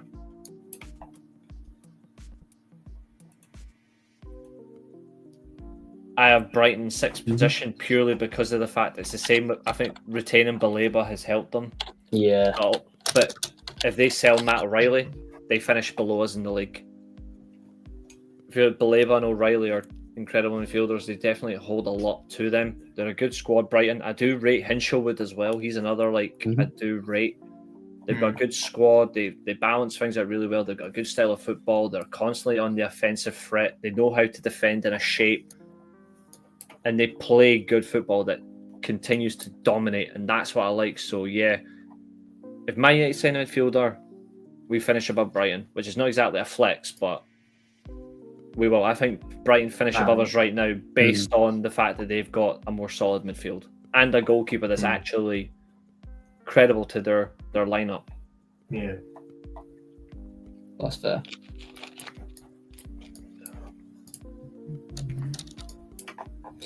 Anyway, Julio, your turn, bud. What are we looking at now? Top 5. Oh yeah, sorry, Reece, your turn again, mate. Yeah, that's confused. Yeah, top 5 straight to number 1, bud. That's fine by me. There's my 5th to 2nd. Tottenham. You and me have gone bar for one of them. I have Tottenham as well. I have Tottenham in 5th, but I will say this, and I'm quite confident. If Tottenham signs Savinho and Eze, Jesus Christ, they will finish above Arsenal in the league. I agree. I am that confident. If they sign Eberechi Eze and they sign Savinho, which by the way, I would honestly take in Man United tomorrow. I loved watching him at Girona, and I thought I'm surprised that Man City don't want him. I don't understand that at all. It feels like a waste that they've signed him just to get rid of him. If Tottenham sign both of them, they have got, in my opinion, the third most complete attack in the league. It's just about keeping them healthy. The only attacks, in my opinion, that are better are Liverpool and Manchester City. I agree with that. I think getting Palhinha in from Bayern Munich was a smart move, because Palhinha, the minute they took Palhinha off in the Super Cup final, Paddy Power put up a bet saying Spurs to be Spurs and PSG win the Super Cup as a legitimate bet, and it happened. And then fucking Lee King-in scored a minute after that bet went up on their website, which is absolutely funny. I think if they I'm still annoyed we didn't get Palhinha. I'm just going to say this now. I think he would have been brilliant for us. He's better than Ugarte. I like Ugarte, but Palhinha is miles better. I think if Tottenham somehow do end up with Savinho on the right wing, competing with Kulusevski, you've then got Eze either through the middle or on the left wing. There's opportunities there. Solanke's grown into his own. Palhinha will help Archie Gray, who I think is a good midfielder. Obviously, Mikey Moores went to Rangers, which I was surprised by, but he'll do well up here. But I think Tottenham have got a squad. And also, Tottenham did confirm today that Romero has signed a new contract, as well as the fact he's their new captain. That will give them a new contract. Plus, he was the named captain ahead of the Super Cup. That's big confidence. And also, they've still got Mickey van de Ven. They've got one of the best ball-playing, aggressive defensive partnerships that's not slow and good ages. The only thing I think that goes down for them is keeping the consistency of the goals and the assist level of Pedro Porro and Destiny Udogie. They need to contribute a lot this year, and Vicario needs to keep out those little mistakes he makes. Good goalkeeper, but he does make some odd sus mistakes that holds him back. But if Tottenham can just find a rhythm, I think they'll be fine. Matthias Tell, on the other hand, I do think he's a decent player, but Matthias Tell, that horrible penalty that he had in the Super Cup, he got a lot of abuse for it, which is annoying. That's terrible. Horrible that he got all that abuse. But Matthias Tell, I think Tottenham will regret signing him permanently. Yeah. I think they should have went for someone else. I think, crazily enough, I think they would have done it. I think Tottenham could have got Harry Kane back for 50 million. But Thomas Frank, I think he will get currently Tottenham in the top 5, because that seems to be a new thing now, which really is embarrassing. But because there's only a top 1, and that's the Premier League champion, and it's quite obvious who I've got number 1. And it's not because I don't want Liverpool to win the league or Man City. I don't. I feel like it's actually, for me, it's just a toss of a coin. I think getting rid of Kevin De Bruyne, Man City then when brought in Tijani Reinders, who I think is going to be in the team of the season. They got him for 50 million as well. I think it was crazy. 43 million plus add-ons. Yeah, it's crazy. cheap, too cheap, honestly. And he's an incredible midfielder. I actually think the fact that for the same amount of money they bought Florian Wirtz for, Man City made 3 strong signings. They've got a good squad there. They've allowed Jack Grealish to leave, which says a lot. They've brought in Trafford, which is a bit odd for me. I still think it's sus that after one season in the Championship where he has a record amount of clean sheets and lack of goals conceded, which again is odd. But I feel like if he has a good first season for Man City where they win the league, that would be crazy. And I think they could. For me, it's just a toss of a coin. Liverpool have got a good squad. I think they'll be competing in general. Like they've got it. It's just annoying that they're going to be way up there. Yeah. I have Arsenal in 4th purely because I think Arsenal. I do like Gyökeres as a striker, or Jokwan, or Jok Lesnar, or Jok Stefani. Like they do have a good squad. The problem with Arsenal is they've got a bell end for a manager, and they play that type of football that is embarrassing to watch. And yesterday they didn't look like they could score from open play. And Saka's overrated. Gabriel Saliba's the only world-class player they've got in defence. Yep.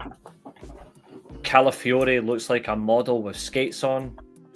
Like David Raya is pathetic. I don't know why he didn't get booked yesterday. Declan Rice is a good midfielder. I actually agree with what Tony Adams said. I think Arsenal will regret not naming him their captain. Yeah.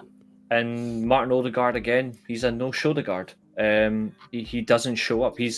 Arsenal will regret keeping him, so I hope they do. Moreno, I'm not sure about him in terms of their squad. And Gabriel Martinelli is awful. Like, that Arsenal squad is not a title challenging team. And yet, they keep spending money on it, which is absolutely brilliant. Keep going. Keep Arteta on the job. They won't win anything, so we can all celebrate. And but I think the thing you've got to remember, though, Reece, is you're saying, but we're getting Champions League, so... Exactly. If you're not in it to win trophies, go and play badminton. Correct. But also, I don't have them finishing above Chelsea because even though Chelsea looked so bad against Palace, I still think Chelsea just look ready to go. I agree with what Julio said. They just need 1 or 2 final touch signings and then they can go somewhere. Goalkeeper, 100%. The rest of their squad, I think, is good enough. We'll see, but I think goalkeeper 100% is what they're truly missing on. The rest of their team is so good. The rest of their team is impressive. And I think they're a much better team than Arsenal. Much better team. I don't rate Arsenal. I think Arsenal are overhyped by every fucker that predicts them win a league or finish in the top 3. They're lucky to finish second last season. They were lucky to finish second the season before. They're not a good team. And the way they played yesterday, they didn't look like they could score for a barn door. Horrible, horrible performance by Arsenal. So, yeah, I think the way things are, and I stand by it, if Tottenham remain consistent, they sign Savinho, they sign Eze, they finish above Arsenal in the league. Like, confidence. At the moment, because they haven't signed them, they're not finishing above them, but it's toss of a coin for who wins the league, Man City or Liverpool. I've gone for the lesser of 2 evils. Because if Liverpool win the league, they're annoyingly the greatest English club of all time, and I don't want to see that. Like, that'll kill me inside. I'm not surprised, mate. To be honest. You've got 55 million for Balebas. You know what's weird? 55 million is what I think he's worth. I feel like this is the annoying thing with the Premier League is the transfer market. The transfer market is overrated. He's not as good as he's a good player, but he's not as good as Caicedo. Like, that's what I don't get. Like, he's a great player to watch, but can we stop? Caicedo had longer than a season exposed in the Brighton team. Exactly. I don't see how they can rightfully say we want 100 plus or close to Caicedo value for him. It's like, no, I think that's a fair offer in terms of we're not going to mess about. We're not going to be fleeced 100 million pounds for him. I would have given them 55 million plus Sancho. He could be their worst nightmare. But yeah. Anyway, Julio, your turn, mate. I've got Villa in 5th. Ooh. I just think they're a lot more stable and when you look at United, Yeah. bit of a not transition season, but it's a bit based on the squads they've got currently. Spurs are going to get it right eventually. Don't know how long it's going to take. I just think Villa are more settled, and the fact they've kept Watkins and Martinez is big. I've got Arsenal in fourth. I don't know. I think when I look at their business, for every decent signing, there's a dud. Well, there's something that doesn't make sense. In the sense of, for every Zubimendi, there's a Norgard, a backup. They've signed Gyökeres, who I think is the wrong striker for them, but that's on Berta, I think, as opposed to Arteta. They've signed Madueke, who I understand is a decent Madueke is a decent Premier League level winger as a backup to Saka, but I think your left wing still needs upgrading.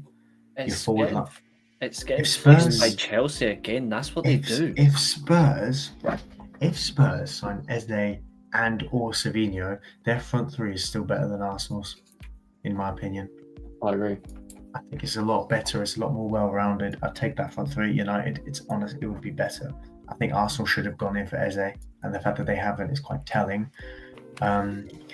I think to go ultra defensive after half an hour yesterday, Arsenal had no real clear-cut chance, to be honest, apart from after Bindier flapped at the ball. Yeah. And then he made up for it straight away. Yeah. So I think it's quite telling that I've got no fears about Arsenal. I don't think this is the year they go for the league. I just still don't. How can you spend so much money by 6 players and, in my opinion, still not be good enough? I just think Gyökeres, for all that he's worth, look, I'm not going to criticize a player who scored 50 goals in Portugal, no matter how good or bad that league is. God forbid a man scores against players he's put up against.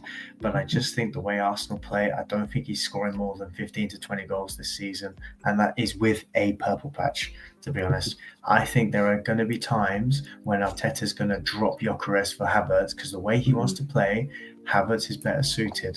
Therefore, Gyökeres for me was the wrong signing. I already said earlier tonight, Mateta would have been better suited. If you're going to play that kind of football, if you want someone more physical up top, who's better at set pieces maybe, who's still got good link-up play, Gyökeres is not that guy in my opinion, compared to Mateta.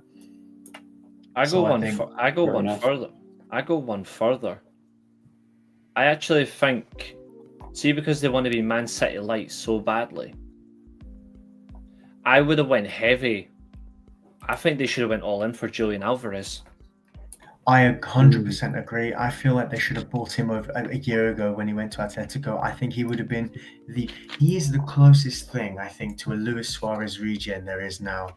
I think that's exactly what Arsenal needed in attack. We don't have many of those, but just absolute gunman nines who can play behind a striker as well. Rooney, Suarez, these kind of strikers. I love Julian Alvarez. I love watching Alvarez. Perfect. Yeah, he would have been absolutely perfect for Arsenal. The fact that they didn't go for him, and he ended up going back to Spain, was quite unfortunate. Ooh. But I just don't think Arsenal have it. I think Chelsea. Well, I've got Chelsea in third. Mm-hmm. I think Chelsea, like I said, Chelsea have bought well. I think João Pedro is going to have an absolute monster of a season. Yeah. I think Delap is a fucking moron for going there to end up being second fiddle. Yep. I really hope Chelsea buy Garnacho, but they pay up just so that Garnacho United don't have to deal with whatever problem that is. I've given up on, considering I used to rate him so highly, I've given up on Garnacho. It's a shame on how it's worked out, but it is what it is. And I think when you look at the rest of the team, I think Hato is a very good signing as well. Mm-hmm. I think Chelsea are a good goalkeeper and elite centre-half away from challenging for the league strongly. Yeah, I was trying to think what else they need. I was thinking what else they need, but I definitely agree on goalkeeper. I just think even though they've got so many centre-back options, I don't see many that, similar to United's midfield, I don't see many options that create an outright partnership. Wait till you see what I've put in the chat. And I'm not kidding, I've literally just seen this. So look. Wow. He's been excluded from the European squad, and Luka Jovic has been named instead. I'll keep saying it. One of the most overrated strikers of all time in the Premier League. 100%. By an absolute mile. So, top two, mate. Who are you going? I was very torn with this one. I'm going to put Liverpool second and Manchester City first. And the reason I'm doing that is because Reece knows how much I love past precedent and using that today. When I look at Liverpool right now, and the Bournemouth game, I think, was a testament to it, albeit I watched it half cut whilst on a night out, so I might have been seeing stuff. Bear in mind, guys, I've been on a 2-day bender in Nottingham this weekend. Love it. And Liverpool are lethal in attack, and I think they have bought some great players this season. I think especially if they get Isak, they're front loading too much. I think the business has been excellent, including player sales as well. But I think they've got to move the forward line around to figure out what's the best. Players need to gel, especially if they bring Isak in. I'm expecting a Salah and Van Dijk fall off. Whether it's slightly or greatly, it doesn't matter. I'm expecting it. I feel like there are going to be times this season where blitzing teams on the break is fantastic, but there is still worries about the midfield. I feel like there are teams this season will learn that from last season, because Liverpool were an unknown last season when Slot coming in. Well, a little bit anyway. And I think without the likes of Gravenberch, if he's not playing, or even Endo, they still feel like there's a gap in midfield, and there's only so much those players can do. I think they still need more in defence. Frimpong and Kirkes are good signings. Now, during the summer, it felt like maybe they're going to front load too much, and Frimpong and Salah are going to get each other's way. Didn't really see that as much on Friday. But and signing Leone is what annoyed me though. That signing has really annoyed me, because that's a really good centre-back signing. Obviously, are they still going to say Mark Guay? I don't know, but like they seem primed to. I think if they'd gone in for Guéhi and Nathan Collins from Brentford, I think they would have been absolutely smart to do that for both players, because I like both players. I think they're both really good. And then I would have probably put Liverpool top, to be honest. I think that's one of the best defensive depths that are in the Premier League this season. I think for them it's literally just going to be I think it is just toss of a coin between the two of them. It'll be interesting. It'll be interesting to see how Florian Wirtz fits into the Premier League now. But like, he's definitely a great signing for them, though, hands down. Manchester City is the weird one for me, because I think they've bought a lot of players in the last 6 or 7 months, and it's quite interesting. Some still need to gel. I think Pep, to an extent, has fucked around with his team so much that I think he doesn't. I think he's got this whiteboard, and it's not rubbed out perfectly, which means all the arrows he's had from past tactics and current tactics are all jumbled together in the same color pen, and it's probably mixed up a little bit. That's for me, probably Pep's my analogy for it. He's doing what he always does, that always shoots himself in the foot. Pep overthinks. I think he needs. And when it does, it's dangerous. The last time he had a big fall off season, it wasn't until 3 months into the next season where City sorted it out. Yeah. Liverpool were champions. Liverpool and Spurs are top of the league. City are languishing in ninth by Christmas. United are about to go top as well. After drawing 1-1 at home to West Brom, Pep turns around and goes, "We need to go back to basics." Then they go on a mad run and win the league. Albeit it was COVID, albeit it was in a season where all the top 6 were top at one point, and it was very much a last man standing.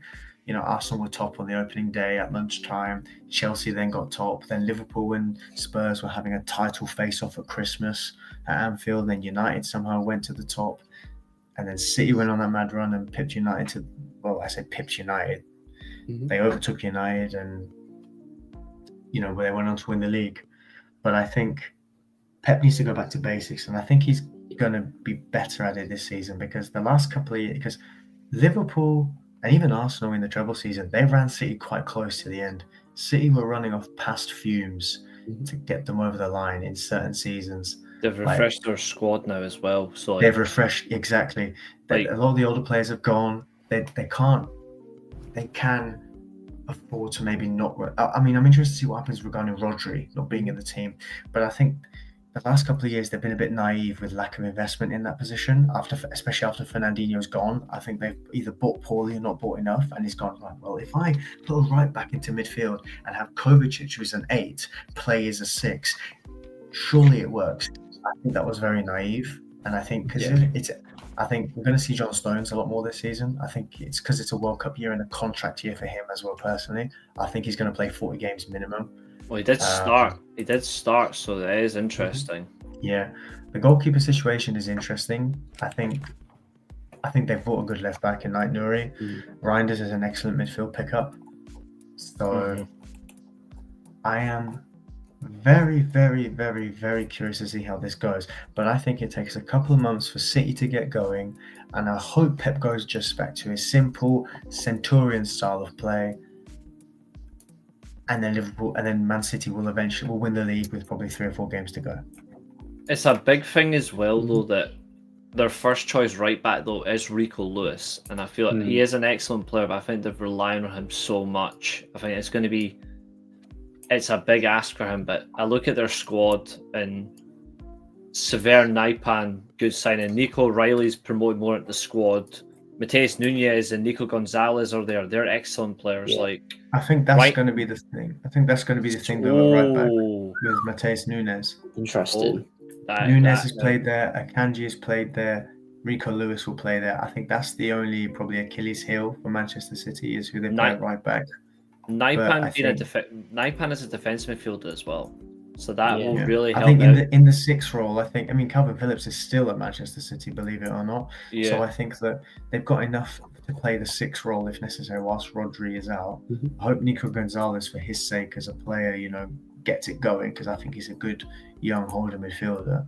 They've got one incredible player there that I like in their squad as well, Echeverri. Yeah, he's good as well. So I think that there is enough there for Manchester City to use. It's just whether is there enough for it to gel from the players who came in January and now the players now, because they did buy a lot of players now. Yeah. I think we haven't even talked about Cherki as well. I think Cherki's a decent cheap pickup.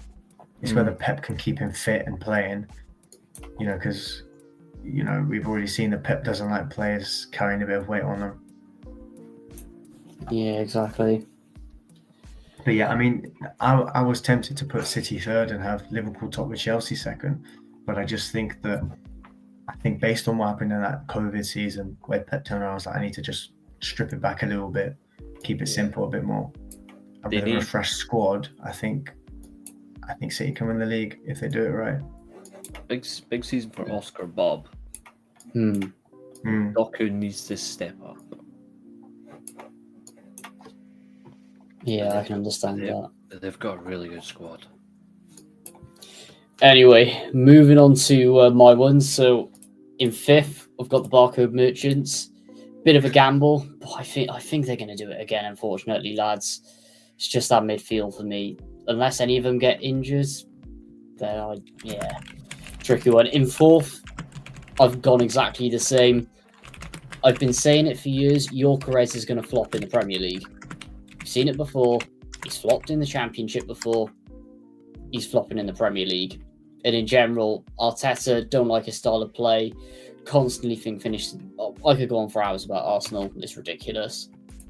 3rd place got Chelsea. They're a few missing pieces away from challenging for me, but Maresca's got something building nicely there, just like he did at Leicester. We saw it last season, and they're going to have another solid year. And that brings me to my top 2. I think Liverpool have got the league. For me, Ekitike, absolutely phenomenal signing. Wirtz, phenomenal. Frimpong, phenomenal. They won the league easily for me. And that's our predictions this year. It is interesting. That is for sure. I don't know. I think it's like I say, it's a toss of a coin. Yeah. Completely agree with that. But lads, do you have anything? Any parting comments for that? Absolutely smashed it tonight. I don't think mine are as crazy as they were last year. Yeah. Same for me, actually. Let's see. I maintain that the relegation sides all have a better chance of staying up than they did than the others the last couple of years. Well, Leeds and Sunderland anyway. Yeah. I agree. For me, big season ahead, more regular shows on the World of Football podcast. Arsenal suck, and Man United can't wait to slander them all season. Yeah, and Man United need midfielders and a goalkeeper. 100%. But aside from that, guys, until next time, until we're back next week, if you have enjoyed it, like, comment, subscribe, do what you can to support the channel. Remember to drop us a like and a follow, and a listen back on Spotify as well. And we'll see you all next week. Have a good week, lads. Enjoy it. Live on YouTube. And listen back on Spotify. This is the World of Football podcast.